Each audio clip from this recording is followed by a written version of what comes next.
ഇന്ന് തന്നെ ഡൗൺലോഡ് ചെയ്യൂ. കാണൂ നിങ്ങളുടെ ഫേവറേറ്റ് ഷോസ്. വേലായുധനെ കുത്തിയത് ചാച്ചപ്പനും ബെൻസണും പീറ്ററും ചേർന്നാണെന്ന് കോടതിക്ക് ബോധ്യപ്പെട്ടതിനാൽ ഈ പറഞ്ഞ 3 പേരെയും 14 ദിവസത്തേക്ക് റിമാൻഡ് ചെയ്യാൻ കോടതി ഉത്തരവാകുന്നു. വിഷ്ണു കുറ്റക്കാരനല്ലെന്ന് കോടതിക്ക് ബോധ്യപ്പെട്ടതിനാൽ വിഷ്ണുവിനെ നിരുപാധികം വിട്ടയക്കുന്നു.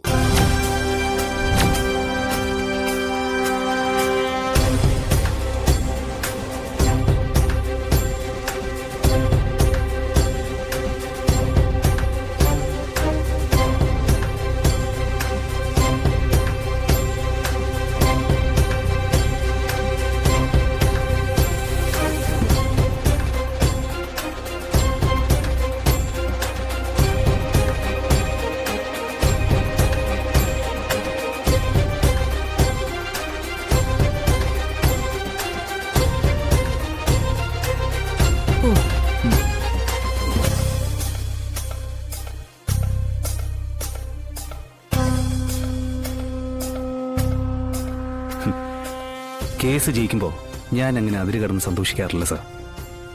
കാരണം എൻ്റെ വിജയത്തിന് എൻ്റെ പ്രയത്നം മാത്രമല്ല, നിങ്ങളുടെ പ്രയത്നത്തിൻ്റെ പോരായ്മ കൂടി ചേരുമ്പോഴേ എൻ്റെ വിജയമാവും. ആ പോരായ്മ പരിഹരിച്ച് മുന്നേറാൻ ഭാഗ്യമെന്ന 2 അക്ഷരം കൂടി വേണം. അടുത്ത കേസിൽ അങ്ങനെയൊരു ഭാഗ്യമുണ്ടാവട്ടെ എന്ന് ഞാൻ പ്രാർത്ഥിക്കാം. എതിർഭാഗം വക്കീൽ ഞാനല്ലെങ്കിൽ.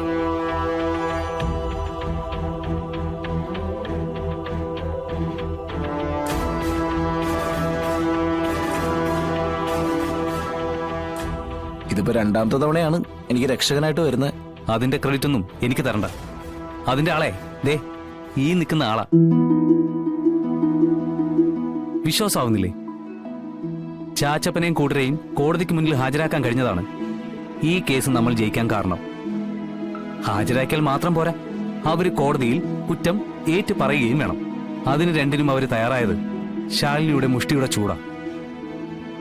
മുഷ്ടിയുടെ ചൂടോ? എനിക്ക് മനസ്സിലായില്ല.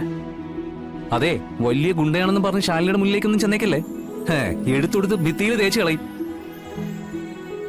എടോ, എന്തുകൊണ്ടേ ഇയാൾ ഈ കേസ് വാദിക്കുന്ന പോലെ സംസാരിക്കുള്ളൂ, സസ്പെൻസ് പൊട്ടിക്കില്ല. ഇയാൾ കാര്യം പറ, എന്തുകൊണ്ടേ? ചെറിയൊരടിയൊക്കെ ഞാനും നടത്തി. അടിയോ? എവിടെ എവിടെ? ഭാര്യയുടെ ആങ്ങളെ അളിയനെന്ന് തന്നെ വിളിക്കേണ്ടത്. പക്ഷേ വിളിച്ച് ശീലിച്ചതുപോലെ തന്നെ വിളിക്കാം.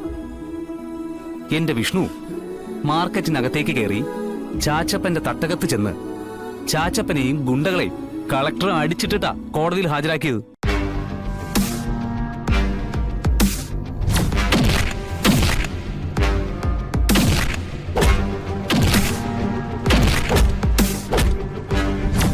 എടോ, ശരിക്കുണ്ടായി അങ്ങനെയൊക്കെ? എന്റെ വിഷ്ണു ശാലിനിയുടെ അടി കൊണ്ട് വരണ്ടു പോയ ചാച്ചപ്പനും ഗുണ്ടകളും ഇനി ഞങ്ങളെ ഒന്നും ചെയ്യല്ലേ, എവിടെ വേണമെങ്കിലും വന്ന് എന്ത് വേണമെങ്കിലും പറഞ്ഞോളാന്ന് താണ് വീണ് കേണ് പറയുകയായിരുന്നു.